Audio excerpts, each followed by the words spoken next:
tell the taxpayer who you are, what you're spending to try and influence their vote. And I hope that we will adopt this amendment. I thank the gentlelady from California, Ms. Eshoo, for offering. The gentleman's time has expired. For what purpose does the gentleman from New Jersey rise? Mr. Chairman, I move to strike the last word and yield my time to the gentleman from California. Does the gentleman continue to reserve the point of order? Yes, I do. Gentleman is recognized. I thank the gentleman for yielding. I would just say this. The core of the Supreme Court decision was a protection of the First Amendment right of political speech, and that it would not be lost because you joined with others. As a corollary of that, the Court in the majority opinion written by Justice Kennedy talked about the fact that one of the real fears of the Founding Fathers was the government acting in disparate ways. That is, treating different groups differently for political reason. And so I just say, in the scenario by the gentleman from Maryland, one would force an obligation of disclosure on one group and not another, so that the defense contractors, he said, would, if he funded a statement on television, but the union members who work for the defense contractor would not, or those who are federal employees represented by unions would not. But I guess what we're saying here is we know that corporations influence elections, but it is absurd to assume that unions do. And if you believe that, then support this amendment. I yield back, but continue to reserve. Thank you, Mr. Chairman. Mr. Speaker. For which purpose does the gentleman from California to rise? strike the last word. The gentleman is recognized for 5 minutes. And I thank the gentleman for reserving his point of order so that we can speak to this amendment offered by Ms. Eshoo. I really believe that this is about transparency, and I'm for as widening that circle of transparency as we possibly can. This amendment speaks to a very important part of trying to gain transparency for the American people. You know, it's a rather remarkable process how we all get here. We engage in some form of politics that is straight out of the first Congress of the United States. It's out of the first people who ran for office here. We go to our neighbors and we go to our friends and we go to town councils and we talk to people and we ask them to support us. We go into their organizations and we ask them to support us. We tell them what we're going to do. We tell them what we think. We tell them what we like and don't like, maybe what we like about them and don't like about them. But it's a process of interchange. It's a transparency of ideas. You're held accountable for those ideas. And you raise money because you want to publicize your message further. You go to your friends, you go to organizations that support you, organizations you support, and you raise money to do this. And right now, that's essentially all disclosed. But what we've seen now in the last few years, and especially after the Supreme Court decision, is there's two campaigns that are being run. You run one the best you can. Under the rules we have, campaign contributions are all reported. And then an independent group comes in and they run a campaign either for you or against you in your district. Your constituents may never know what even hit them. They may never know where it came from. It may only be about an issue that's linked to you. It has nothing to do with disclosure. That's their right now under the Supreme Court decision. But the question really should be, should those expenditures be disclosed? Because very often we all know one of the unpleasant things that happens to you in this business, I guess unless you fund your whole campaign out of your own pocket, is you'll cast a vote and the newspaper will immediately go and say, Congresswoman so-and-so got a contribution from this entity on this side or this person on this side of the argument and a contribution from this person on the other side of the argument. And it happens all the time. That's disclosure. That's the price you pay. Except for these expenditures that may come from the very same side of that argument are completely invisible to the press, to your neighbors, to your constituents, and that should not be allowed. The disclosure should be full and complete on people who spend money on behalf of these campaigns. You can't have a situation where people move through the night, move with secret money, undisclosed money, and seek to influence the outcome of the elections in this country. This isn't Egypt where secret societies move through and create a party for the purposes of diverting votes from this party over here. It's never fun. This isn't Russia where the oligarchs and the billionaires move around and create parties to defer one another and people never see where the expenditures are coming from or they're speculated about. In this country, long, hard struggle, one campaign has full disclosure. Be you working person or be you corporate chief. Whatever the source of the money is, and your campaign is disclosed. But now we have a shadow campaign. And the shadow campaign threatens to dwarf what's taking place in the other campaigns. How many members on both sides of this aisle know that they had a campaign run? We've all listened to our friends on both sides about the independent expenditures, about the undisclosed money that came into the campaign. Think how that turns the stomach and the heart and the mind of our constituents when they think about this was going on in an election where they, in good faith, maybe stood in line to vote, made sure they got their absentee vote. They might have asked the rest of the members of their family to vote. And all of that was taken away by a tsunami.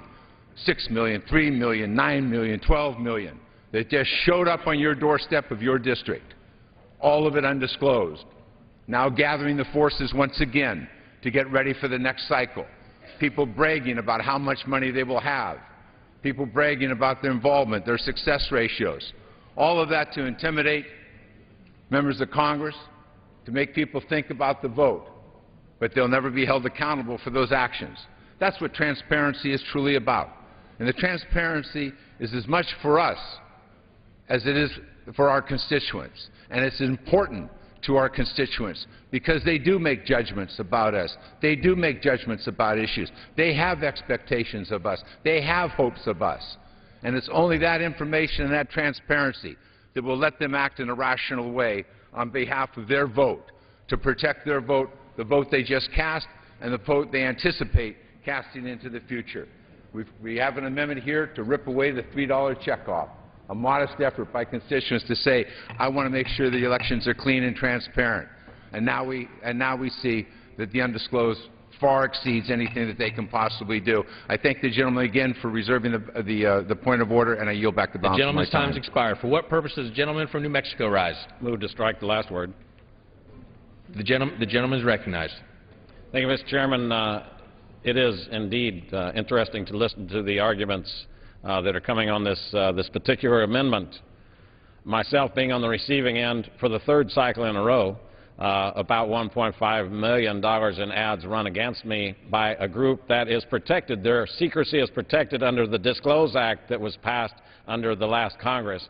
And so the people who are here proclaiming that transparency is the ultimate aim of this legislation, themselves protected through legislation in the last Congress, certain organizations, if you fall within their parameters, which these groups do. So I do find it amazing that we're here sitting talking about transparency of part of the people who will enter into discussions of campaigns, but not all of them. We want some of those over there to have their entire list prohibited from disclosure. And so I would yield back the balance of my time, but I find it refreshing to hear the comments about transparency and the American system coming from the floor of the House that decided that they did not want that transparency for certain groups, and I suspect those certain groups are still allowed to be fully clothed in secrecy, even under the guise of this particular amendment, and I would yield back. Thank the chairman. The gentleman's time has expired. Does the gentleman from New Jersey continue to reserve his point of order? I do, Mr. Chairman. For what purpose does the gentlelady from Maryland rise? Mr. Speaker, I rise to strike the last word. The gentlelady is recognized for 5 minutes. Mr. Speaker, I rise today in support of this very modest amendment by Congresswoman Eshoo. In the words of the young people, this is a no-brainer. This should be an easy call for members on both sides of the aisle, people who believe in fairness and democracy and transparency. It should be an easy call for us to say, you know what, we know that there may be federal contractors out there who are getting billions of dollars in benefits from federal contracts, but they should disclose the money that they're spending on campaigns. The American people expect that. I wasn't a supporter of the decision in Citizens United versus the Federal Elections Commission, but that's not what this is about, Mr. Speaker. This is not about a protected First Amendment right.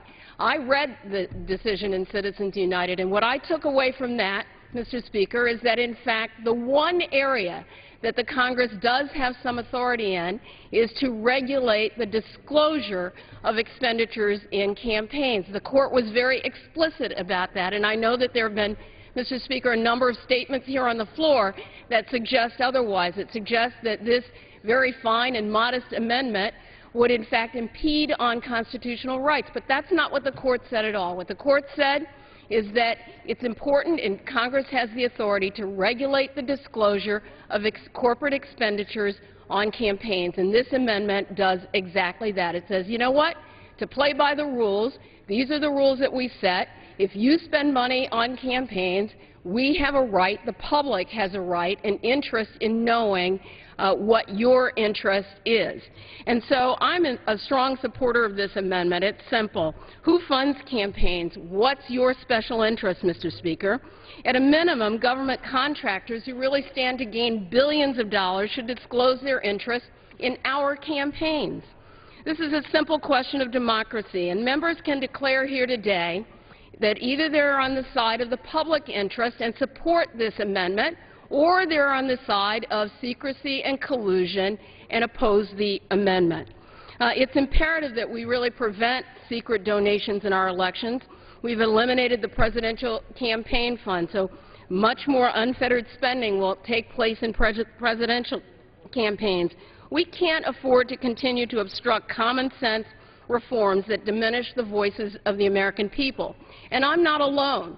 Across this country, fully 80% of the American public actually believe that the Citizens United decision was decided wrongly. But that's not why we're here today. We will take that up at another time. We're here today, Mr. Speaker, to declare once and for all that there will be some of us, and I hope a majority of us, that will stand in support of the SU amendment on the side of fairness, on the side of democracy, on the side of transparency, on the side of the American people. And we will declare here today with our vote that we stand for the public interest, and some will so shamefully declare that they stand for special interest. And with that, I'm going to yield the balance of my time and say I urge us to stand on the side of the public interest in support of the SU amendment. The gentlelady's time has expired. Does the gentleman from New Jersey continue to reserve his point of order? I continue to reserve, Mr. Chairman.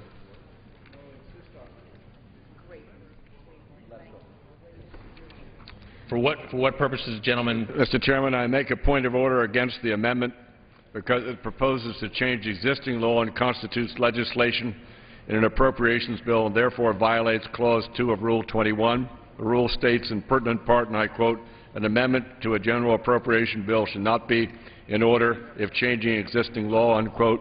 The amendment requires a new determination. I ask for a ruling from the chair.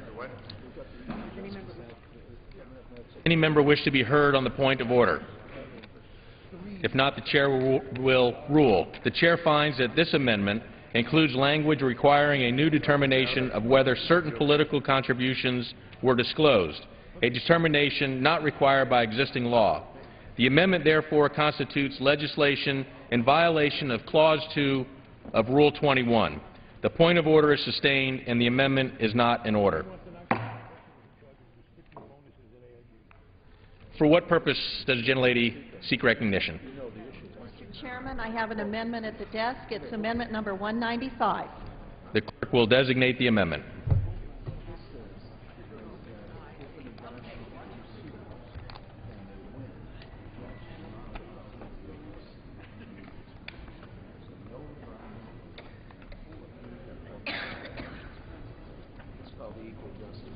Amendment number 195, printed in the Congressional Record, offered by Mrs. Lummis of Wyoming.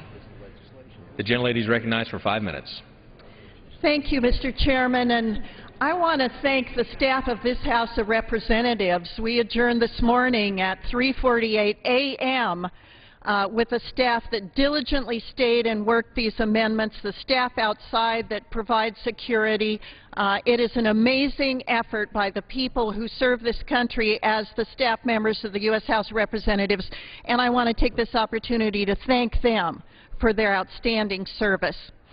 Mr. Chairman, I'm here to propose an amendment and tell a story about a law. And it is ironic that these two proposals came up simultaneously. In 1980, a law was passed called the Equal Access to Justice Act, and it allows Americans who are being challenged by the federal government to recover their legal fees if they successfully sue the federal government when the federal government has wronged them. It is a very fair law. The problem is, in 1995, the federal government quit keeping records on who is receiving payouts and how much under the Equal Access to Justice Act.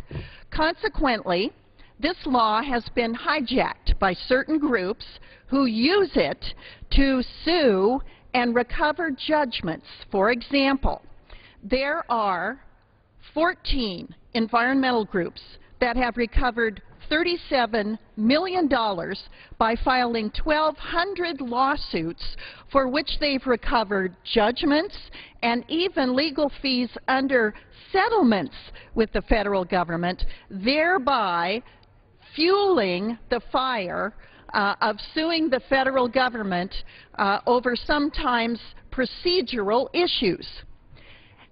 There's a group at Virginia Tech University who through the FOIA law, the Freedom of Information Act, has uncovered how many abuses there are of this law and how many unintended consequences there are to the use of this law by certain groups, and we need to have a 6-month moratorium on expenditures and payouts under EJA so we can get information about who's receiving this money, what the lawyers are being paid per hour, and who's it going to. How many environmental groups are actually paying for their organization by routinely suing the federal government to stop certain activities on federal land.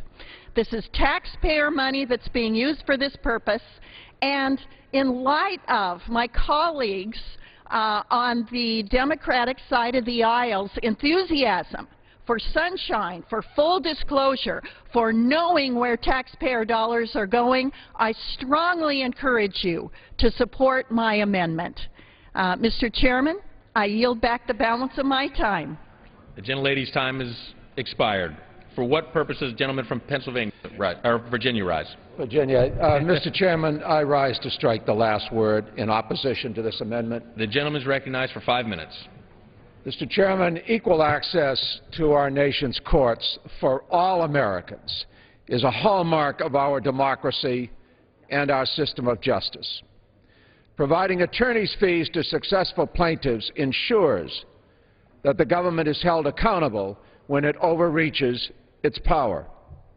These fees are only available when a party prevails on the merits of a lawsuit, and only then after careful consideration by the presiding judge as to how deserving each plaintiff is.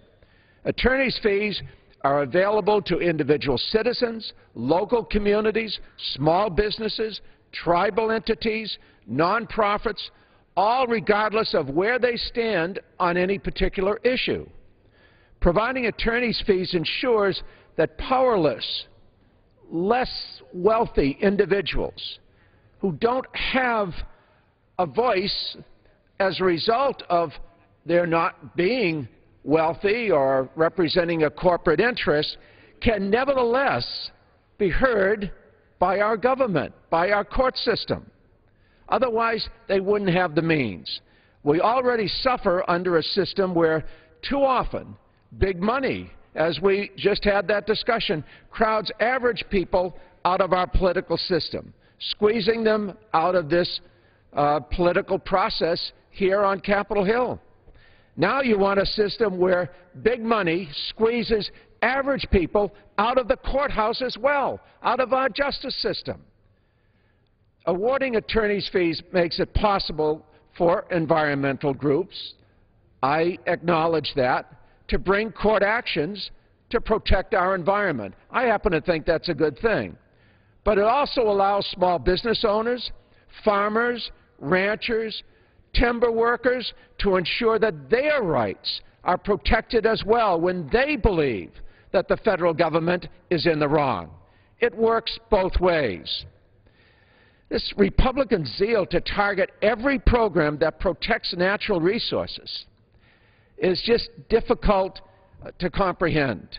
You have proposed an amendment that would slam the courthouse doors closed for any plaintiff, no matter where they fall on the political spectrum. Instead of finding practical solutions that protect the environment and create jobs, this amendment would do nothing more than financially punish citizens who want and need to have their voices heard. That's why this amendment should be defeated. I yield back my time, Mr. Chairman. The gentleman's time has expired. The question is on the amendment offered by the gentleman from Idaho. For what purpose do you seek recognition? Move to strike the requisite number of words. The gentleman's recognized for 5 minutes. Mr. Chairman and members of the committee, I rise in strong support of this legislation offered by my good friend from Wyoming. It would be one thing if what the gentleman from Virginia says were the case in reality.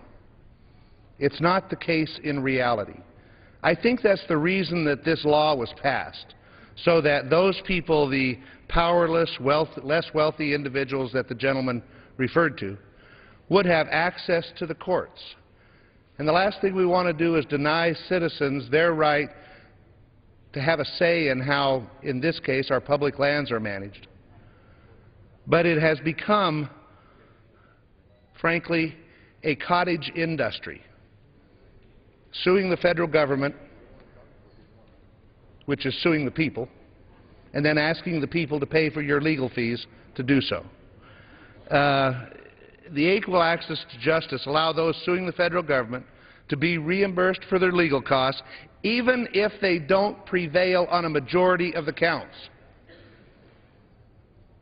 The implication that the gentleman just gave is that you have to win. They can be reimbursed even if they don't prevail on a majority of the counts.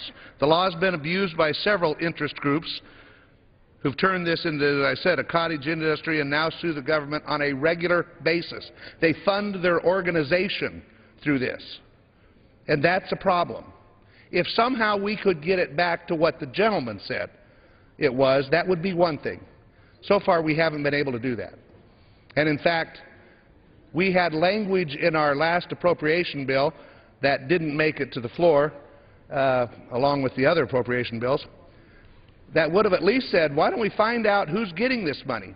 If I'm a farmer out there and I get payments under the farm program, every citizen in this country has the right and ability to look it up and see who's getting those farm payments. But you know what? That doesn't happen with who's getting these fees, who's being reimbursed by the federal government. They're supposed to keep track of that, but they don't do that.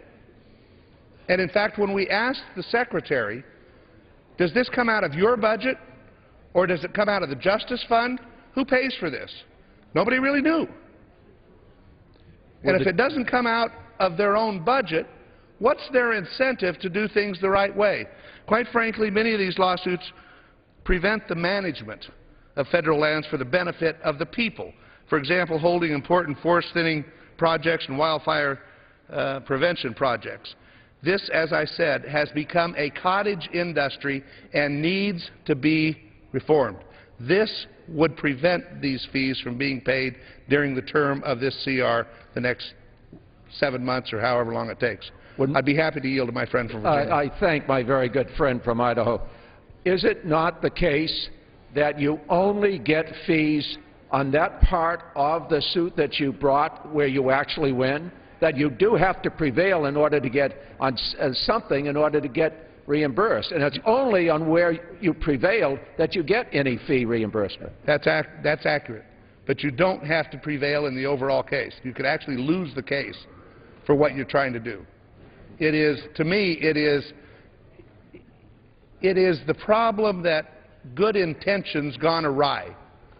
And I will tell you that there are groups all across this country who have seen this as a way to fund their organizations, and we need to put a halt to it.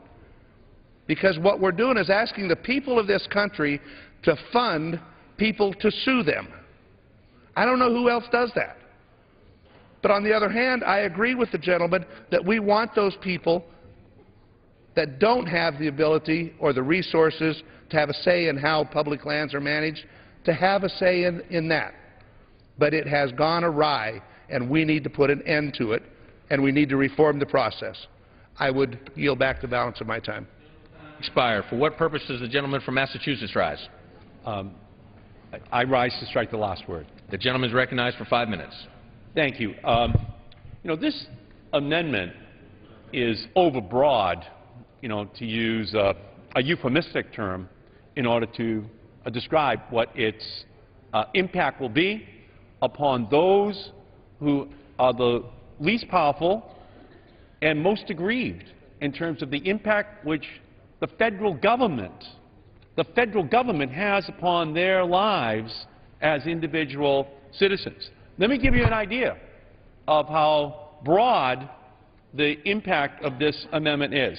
If this amendment had been in place, would the citizens who had been unwittingly turned into nuclear guinea pigs in the 1940s and 1950s during federal government-sponsored radiation experiments using thousands of American citizens without their permission, have been able to bring their lawsuits decades later in order to reclaim some small compensation for their families? Would they have been able to bring their suits against the federal government? Who do you want to empower? The people who were the guinea pigs or the federal government?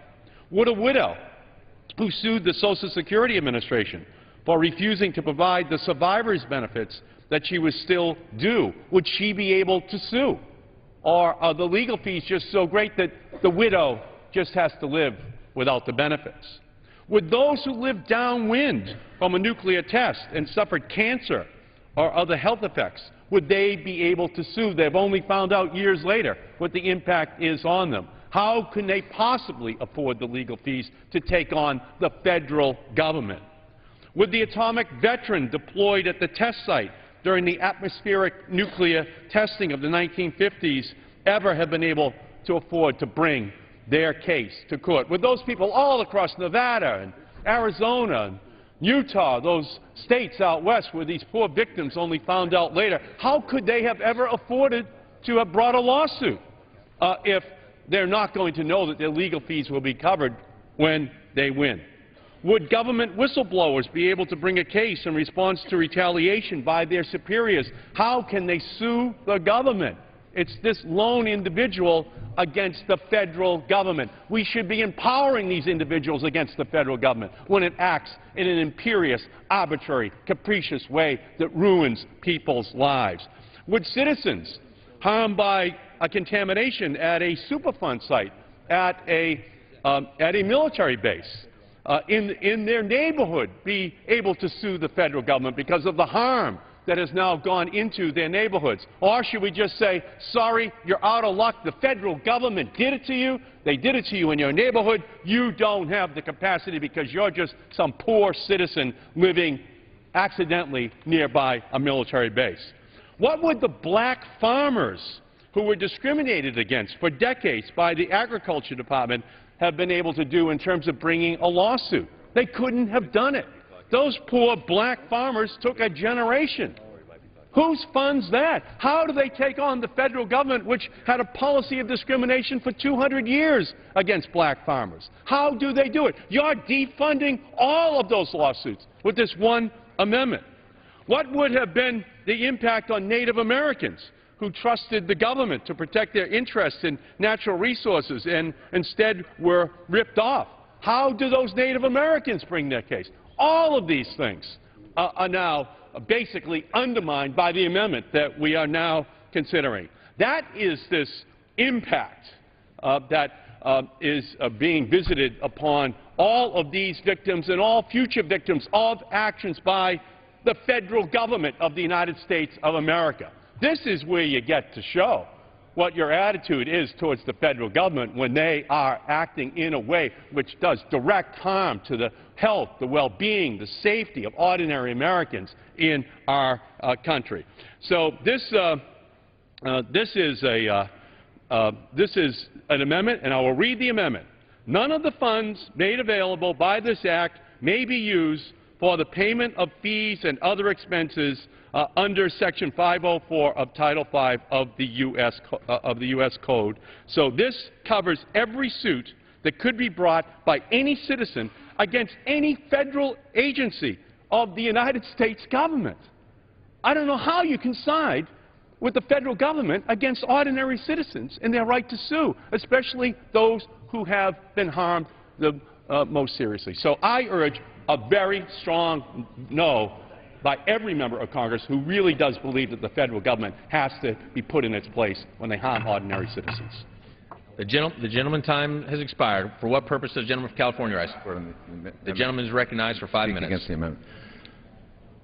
Mr. Chairman and members of the House, I think Mr. Markey has it about right. You have to kind of decide where you're going to stand. Lawsuits are brought every day that infuriate us one way or another, depending upon where you stand or what you think about that issue or what you know about that issue. But the idea that we would take this right away from the American people to go up against the government when the government every day makes a series of decisions, not all of them are perfect. Many of them are wrong-headed. Many of them have repercussions that they hadn't thought through when they made the decision. Those are the challenges that go on every day, whether it's in OSHA or the EPA or the Department of Labor or the Department of Interior. And many decisions that are made upstream have a lot of ramifications downstream. Let's not pretend that every Forest Service sale is perfectly configured and thought about the externalities, the impacts on grazers, the impacts on farmers downstream, the impacts on the streams, the sedimentations, the impacts on the fisheries. We live with that in California all the time. Salmon don't have a lawyer, but the harm to the fisheries, the harm to the small fishermen, to the small boat owners, those people who go out and brave their life in the Pacific Ocean, when the federal government makes decisions about water flows, when the federal government makes decisions about timber sales, when the federal government makes decisions about constructions of a dam, they have a right to be heard. But this isn't true if they were taxpayers for justice, who argue about whether or not the royalties are fair in return to the taxpayers, whether or not the federal government issued the permits in the right way. You think it's a right that somebody else has that maybe you don't like until you think you might want to exercise it. This is a magnificent tool. I have no problems with the gentleman from Idaho talked about in terms of disclosure and accounting and transparency. That should all be there. I don't know why the department stopped listing this, but they should have never done it. And I would assume in other agencies they should disclose what the payouts are, because it's a measure of the management to some extent. This isn't just funding your organization to keep going to court. It's also a measure of the management. You know, it's like a business. If you keep paying out a lot, your insurance company says, maybe we ought to change the operations. Maybe we ought to change the way you're thinking here. Something's wrong when you have these payouts. You could argue that this is one of the metrics of performance of a governmental agency. If they keep losing the lawsuits, you might want to think that you got to have somebody else running the show. So I would hope that we would reject this amendment and understand that it's a much broader dissipation of citizens' rights to confront the government when the government may very well be wrong. And again, the payout comes only when you have to prevail on those measures, and on those measures where the court found that the government was wrong, you're entitled to recover your costs and your expenditures. So I think this is very fair. It's worked for many, many years, and has protected a lot of citizens of this country against arbitrary and capricious state actions by the federal government. I yield back the balance of my time. The gentleman's time has expired. For what purpose does the gentleman from Utah rise? Mr. Speaker, I move to strike many of the last words. The gentleman is recognized for 5 minutes. Thank you, sir. You know, we have heard a lot about this particular fund and the difficulty it is, and some exaggerations as to where it actually goes, what it actually does. The problem is several-fold. one of which is that since 1994 there has been no clearinghouse of information. We do not know what has been funded, we do not know what has been used, we do not know what has been abused. And repeated requests to try and find that information have fallen on deaf ears. In this CR, which is for a limited time, this particular provision would once again, as I heard other people saying yesterday, raise attention to this issue and give someone a reason to actually give that information. It is estimated in the last 15 years there have been around 1,100 lawsuits, and that doesn't even include administratively brought actions that will go before Interior Land Boards, especially within the Forest Service. So all of those are part of the situation. I heard some great speeches about how this would hurt poor people. And he's actually right, except you're not looking at who are the poor people that are hurt with the current situation. Under the way this is administered correctly, any nonprofit, regardless of the amount of money they have, is eligible for these funds. But a for-profit individual, these poor farmers you're talking about, if they have over $7 million in net worth, which means a farmer, a rancher who is land rich and cash poor, has several options in these. They can just sit out and hope something happens for them, or they can put money out of their own pocket to try and force their way into this particular situation. Let me tell you how this has been abused. I'll go with one case that took place in federal court in Idaho, in which there was a settlement. No one was right, no one was wrong, they came to an agreement. And yet, even though that settlement, which represented no admission of fault on behalf of the government or what it did, the environmental special interest lawyers were given $43,000 in attorney fees under this proposal, under this program, and we don't know if that's just the top or the tip of the iceberg or how far it particularly goes. This is simply an element that we have an unfair balance of who is available to get these funds. We have an unfair balance of what happens if someone prevails, and we have the unfair balance that certain groups get paid with taxpayer money even though they didn't win the case, even though the government did nothing wrong. This system is broken. And this is a good amendment to say, all right, for the rest of the termination of CR, we're not going to spend any more funds in a system that does not work, and we're going to demand some transparency so we can make some changes. This halts spending only for a short period of time till we can find out who was given what and what was spent from whom and to whom, and that's the point of the amendment. I urge everyone to support it. I yield back. The gentleman's time has expired. For what purposes the gentleman from Montana? I move to strike the last words. The gentleman is recognized for 5 minutes. Thank you, Mr. Chairman. I just want to briefly say I was here when it was created. I was a congressional staffer. And talk about the law of unintended consequences. I might point out that people from the other side of the aisle fought us on the creation of the Equal Access to Justice law. It was never intended to be used for the purposes it's currently being used. So I guess I better apologize to people of America for having been a supporter of equal access to justice. And in fact, as a staffer, I helped talk my congressman that I worked for, and I was his small business aide. His name was Congressman Ron Marlin of Montana. I helped talk him into it because it made sense. It was supposed to give an opportunity for small business to be able to counter the lawsuits that were going to occur against them by the government coming in, oftentimes with frivolous regulations. The other side has figured how to turn it into a jobs bill for trial lawyers. They very effectively, in the Endangered Species Act and some of the other environmental acts, figured out how to use it to stop development within the United States.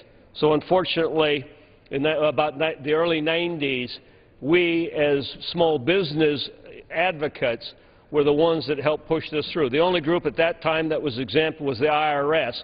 We wanted everybody to be under this law, giving the small businesses an opportunity to protect themselves. It has been twisted. They've done everything they possibly can to turn an industry into suing on behalf of people and then making money off of it. It never was intended for this purpose. We need to get back to its original purpose. It'd be fun to go back and find out how some of the people that are talking about what a great law it is now, whether they were supporters at the time, because if I remember correctly, as a young congressional staffer, a lot of the people that are supporting it today were our biggest opponents back in the early 80s when we wanted to create this on behalf of small business. So I hope you'll support the Congresswoman's amendment and I yield back the balance of my time. The gentleman's time has expired. For what purpose does the gentlelady from Minnesota rise? I yield my time to Mr. The Markey. gentlelady is recognized. I thank the gentlelady, and I just rise just to make this very simple point, so you all know what you're doing. The law that this amendment wants to prevent funding for was a Ronald Reagan law. This is the law Ronald Reagan signed and put on the book, just so you understand. And of course, the reason he put it on the books was that he sided with the little guy against the federal government. This is a way to make the federal government accountable, and recovery of attorney's fees and legal expenses is needed to ensure that the people can keep their own government accountable when they, the smallest of the small, are having the federal government intrude itself into their lives and bringing tremendous harm to the health and well-being of the families in any particular community in our country. As of 2009, by the way, Social Security and veterans cases make up the majority of equal access to justice awards. So you're going to be disempowering, for the most part, Social Security and veterans cases that otherwise would not be able to be brought against the federal government. And I just think that, this is not well thought out. This is across-the-board blunderbuss attack upon the rights of citizens all across the country who otherwise are just going to sit there in their home wondering what's going on in Washington. If ever there was a Tea Party amendment that has to be made to counter what you're doing, this is it. You guys are here representing the big government against the essence, the heart, the soul of the Tea Party movement, wondering how the federal government can get away with intruding themselves. And all we're really providing here is minimal financial assistance if they win. If they lose, it's a frivolous case. If they lose, the jury decided against them. This is only if they win.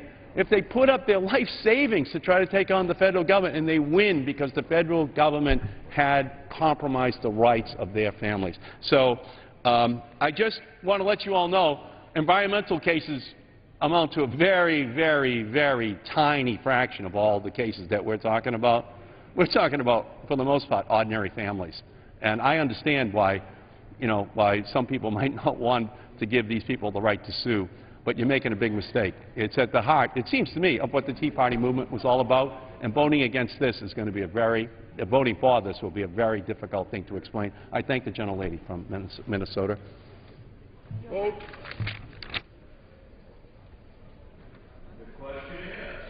On the amendment offered by the gentlelady from Wyoming, all those in favor say aye. All those opposed say no. In the opinion of the chairs, the ayes have it. Mr. Chair, I call for a recorded vote on that. Gentleman calls for a recorded vote. Pursuant to Clause 6 of Rule 18, further proceedings on the amendment offered by the gentlelady from Wyoming will be postponed.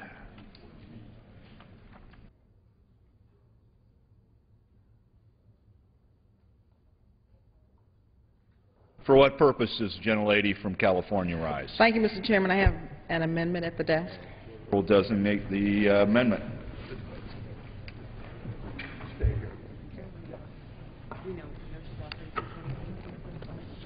Will the gentlelady state the amendment? It's Amendment 222. 222. The clerk will designate the amendment. Amendment number 222, printed in the Congressional Record, offered by Ms. Lee of California. Reserve a point of order on the gentlewoman's amendment.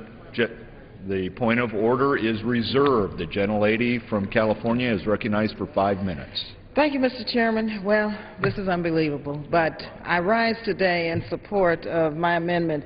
What really does hit at the heart of the issue of fiscal responsibility, discussed with such passion on the floor over the past few days, and for the life of me, I can't figure out why a point of order would be called on this amendment. It's short and to the point. If enacted, all it would do is freeze the Department of Defense programs at the fiscal 2010 level unless the financial statements of the Department of Defense for fiscal year 2010 are validated as ready for audit within 6 months of enactment of this act. This amendment would exempt military personnel, reserve personnel, and National Guard personnel accounts, as well as the Defense Health Program account, from this potential funding freeze. Let me take a moment and clarify what is expected of the Department of Defense in this amendment.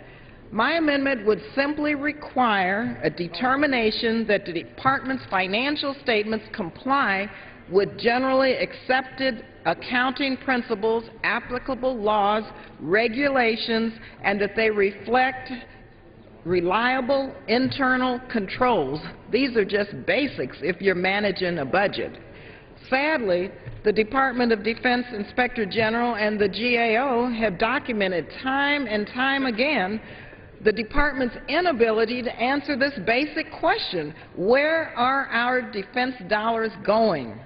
I would like to summarize just a few highlights from a 2009 Pentagon Inspector General's report on the subject of DoD audit activities and financial controls. The Department of Defense, and I quote, acknowledged that it does not meet accounting standards for the financial reporting of public accounts payable because it lacks standard procedures for recording, reporting, and reconciling the amounts of the financial accounting and reporting systems. So we're talking about a $700 billion budget. No standard procedures for recording, reporting, and reconciling these amounts. The Department of Defense, and I quote, continues to enter material amounts of unsupported accounting entries. In other words, they are balancing the books with figures not tied to specific programs or expenditures. The Department of Defense audit trails, again I quote, for estimating environmental liabilities are insufficient, and there is uncertainty regarding the accounting estimates used to calculate the reported environmental liabilities. And lastly, again I quote, despite efforts and limited progress towards auditable financial statements, DoD still struggles with material control weaknesses that make the financial data unreliable. Now, until these and any other weaknesses in this $700 billion budget are resolved, DoD will not be able to meet its goal of an unqualified audit. I anticipate that some of my colleagues may make the argument that DoD is making progress on this issue in response to congressional engagement. They might reference language in recent defense authorization bills requiring the DoD to develop and implement plans to achieve auditability by September 2017. That's kind of hard to believe. We're talking about taxpayer dollars. We're talking about a huge deficit, a recession. Can't even audit the Department of Defense until 2017. Doesn't make any sense. It's unacceptable that we are still developing plans. You hear me? Developing plans for the Department of Defense? This is almost laughable. Developing plans for the Department of Defense to have its fiscal house in order in at least 6 years from now, or until 6 years from now, 2017. Makes no sense. The problem is not newly discovered, and further delay is really unacceptable given the enormous and increasing proportion of federal dollars going towards the defense budget. Even if we do freeze base Defense Department appropriations at fiscal year 2010 levels, if we wait until 2017, Congress will watch more than $3 trillion. You hear me again, $3 trillion taxpayer dollars. We'll be allowing this, once again, to go to a black hole at the Pentagon with no oversight, no accountability, and no consequences.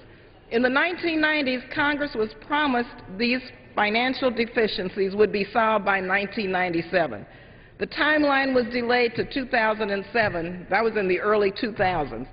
Is there any expectation that the 2017 timeline will not be delayed without Congress demonstrating a willingness to hold the Defense Department accountable? Come on, I think that this should be a bipartisan vote. We should look at this amendment. It should not be subject to a point of order. We have to have some fiscal responsibility in our defense dollars. Time has expired. Gentleman from New Jersey, continue. Mr. Chairman, make a point of order against the amendment because it proposes to change the existing law and constitutes legislation in an appropriations bill, and therefore violates Clause 2 of Rule 21. The rule states in pertinent part, an amendment to a general appropriation bill should not be in order if changing existing law. The amendment imposes additional duties. I ask for a ruling from the chair. Does any member wish to be heard on the point of order? The gentlelady from California. On the point of order, when you talk about fiscal responsibility with the Defense Department, taxpayers' dollars, trillions and trillions of dollars that are unauditable, there should not be a point of order. These are our dollars, our constituents' dollars. They deserve a vote to see who wants to make sure that there's some fiscal responsibility at the Department of Defense. The chair is prepared to rule. The amendment contains a legislative condition on the availability of funds in the bill. As such, the amendment violates Clause 2 of Rule 21. The point of order is sustained.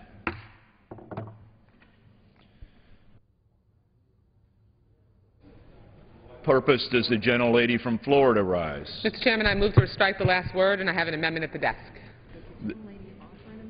Does the gentlelady offer an amendment? I do. What's the number? Amendment number 211. 211. The clerk will designate the amendment. Amendment number 211, printed in the congressional record, offered by Ms. Wasserman Schultz of Florida. The gentlelady is recognized for 5 minutes. Thank you, Mr. Chairman. I rise to ask for my colleagues' support of an amendment to protect our most vulnerable constituents, our children. This bipartisan amendment is a simple one. It says that child victims of sexual predators should not be forced to fight for funding scraps if deep cuts to the Department of Justice occur. This amendment fences off $30 million within the Department of Justice's Justice Assistance account for child exploitation, prevention, and interdiction. It ensures that even in this time of painful budget cuts, that we will protect the most precious and most vulnerable among us. Over the last decade, child pornography trafficking has exploded into a multi-billion-dollar global industry. The majority of both demand and supply is based in the United States, and sadly, most often involves parents or adults that the victim knows and trusts. Tragically, the demand for images of young children being sexually exploited, raped, even tortured, can only be supplied through the continued sexual abuse of more children. Literally, every image of child pornography is a crime scene photo. Several years ago, law enforcement informed Congress that it could identify hundreds of thousands of individuals perpetrating child exploitation offenses online, but admitted it was investigating fewer than 2% of these known individuals due to a lack of resources that left them outnumbered and overwhelmed. The vast majority of these identifiable sexual predators remained at large, and their young victims beyond rescue. Congress and the President responded by passing and signing into law the Protect Our Children Act, which provides desperately needed resources for the vital Internet Crimes Against Children task forces. These task forces are teams of local, state, and federal law enforcement agencies and prosecutors that lift the digital fingerprints, rescue the children, and hold perpetrators accountable. The ICAC task forces rescue child victims in real time. Victims like Elisa Kosakavich, who was sexually assaulted at age 13 by a man who befriended her online and abducted her from her Pittsburgh home. She was rescued by the FBI and the Virginia ICAC task force. Now is not the time to pull the funding rug out from under these ICAC task forces. Congress is already funding this effort at only half of the authorization, yet the law is making a difference. The Department of Justice recently released its national strategy to combat child exploitation, but it is only first getting up and running. Now is not the time to impose draconian funding cuts on the Department of Justice that could thwart this progress. I want to thank Congressman Schuler, Congressman Lamar Smith, Congressman Dan Lundgren for supporting me in this bipartisan effort. This important amendment will give state, local, and federal law enforcement the resources they need to protect our most vulnerable. Thank you. I yield back the balance of my time. Gentlelady yields back. Gentleman from New Jersey. Mr. Chairman, we're pleased to accept the amendment. Gentleman accepts the amendment. Thank you very much. The question is on the amendment offered by the gentlewoman from Florida. All those in favor say aye. Those opposed say no. In the opinion of the chair, the ayes have it. The amendment is agreed to.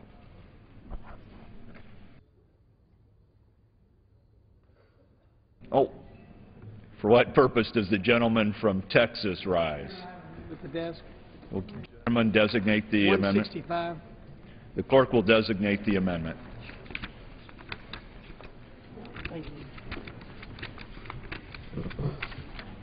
Amendment number 165, printed in the Congressional Record, offered by Mr. Carter of Texas. Gentleman is recognized for 5 minutes.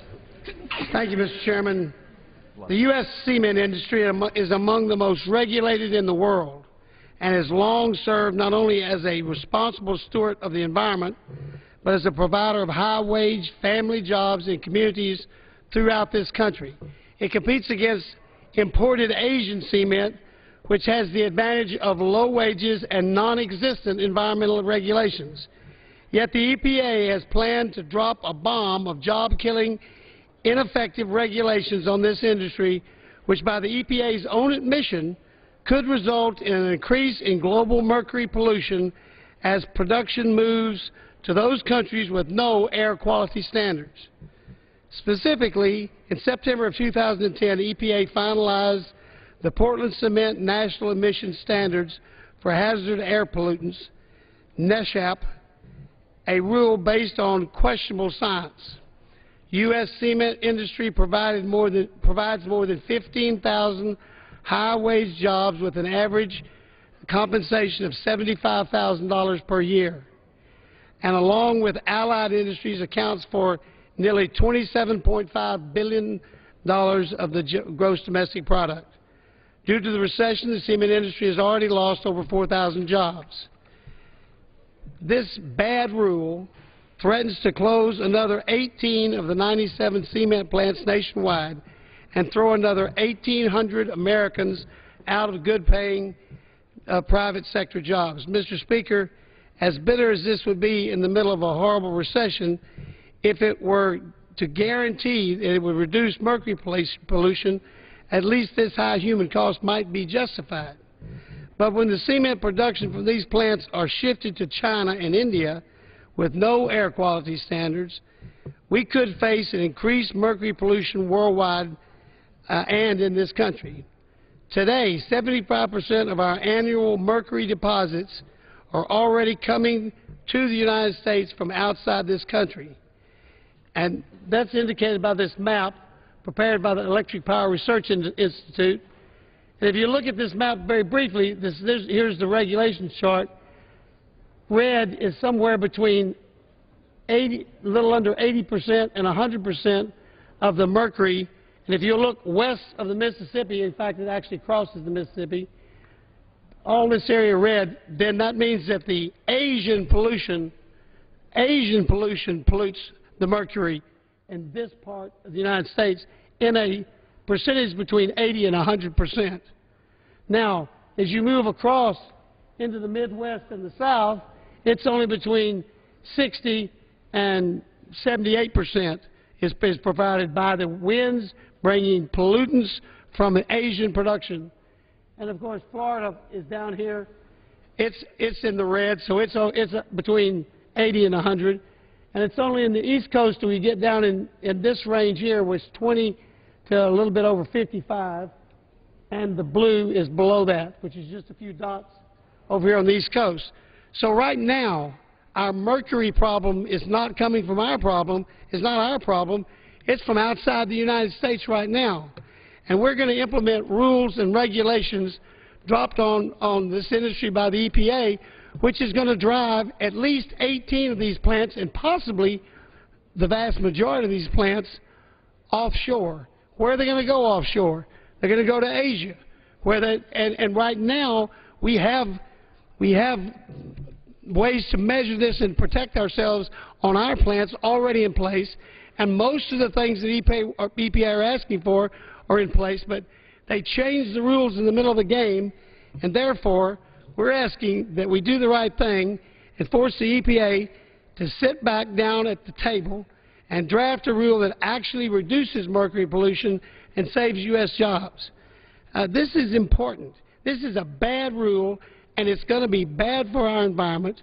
And the best thing we can do is say time out on this by not letting any funds, by basically saying no funds will be spent on the enforcement of this.